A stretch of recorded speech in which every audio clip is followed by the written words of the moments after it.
Hi everybody, it's Friday and today signifies the 15th anniversary of my dad's death. So I thought, what's the best way to commemorate, to appreciate and to celebrate, I think.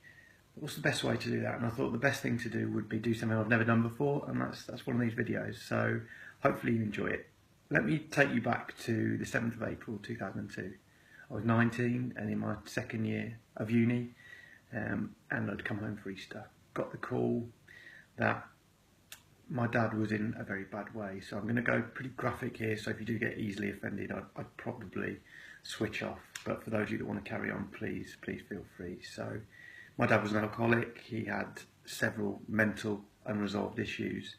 And he ended up dying alone, pretty much in a hospital bed, not really knowing where he was, being about 7 stone and about 5'6" and completely ashen yellow from jaundice. And this all started in 1994 when he rolled his car. He was drink driving, had too much to drink. He was going along the road, going down a hill, flipped it, hit a tree, got thrown out his car, got rushed to John Radcliffe Hospital. Now, just to give you an idea, he was 5'11", so that's taller than me. He was 15, 16 stone when he had his accident, but as I said, he was an alcoholic. And if I'm honest, I can't really remember having a proper dad. And I'm not asking you to feel sorry for me, far from it. I'm just asking you to just consider that. I think from there, his health gradually deteriorated. So just to give you an idea, he had an injury. Now I'm not sure what it was, but one of his injuries was he had something in his side here. And because he drank, because he lived alone, and because he smoked, he couldn't cope. And this injury just got worse and worse. I remember seeing it, and basically, apologies, it was in there, and all it did was just constantly seep. So he had what's like a colostomy bag in there. So he'd sit at home in his chair, smoking, drinking. You could always see the little whiskey, classic alcoholic's face, all the veins in your face broken and red, and smoking. And that's all because he couldn't cope psychologically. He couldn't cope with what was happening with his life, that he'd divorced and essentially messed up his own marriage with my mum. And what did he do? Instead of actually talking to people, he drank, and he drank, and he drank, and he drank to escape. And from there, it went downhill.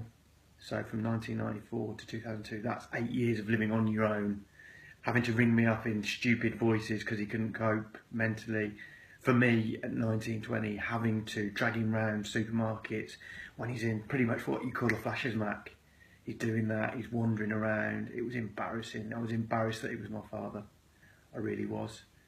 It put a great deal of strain on me, put a huge amount of strain on Mum and his family, my auntie, my cousins, his mum, all because he didn't talk. That's all. The one decision that he could have made, the tiniest, smallest little decision to talk, and he couldn't do that. And he went from 5'11", 15 stone, to dying in a hospital bed, about 5'7" and 6 stone. Now, I wasn't there. I was proud not to be there because I didn't want to remember him for that. I didn't want to remember him for a pale, scrawny, jaundiced yellow man. I wanted to remember him for someone who, well, before the accident, from what I can remember, from what I can piece together. Okay? So my message, this is not about me. Please don't think it's about me. It's about everybody. Just talk. Just talk. Just be open. And have the courage to be vulnerable, because vulnerability for me is a massive strength. And if you can do that, you would do very well. I think, as Bill and Ted said, be excellent to each other. Look, thank you if you stayed all the way through. I hope I haven't bored you too much. Look, have a good weekend and celebrate it, because I know I will be. All right, thank you.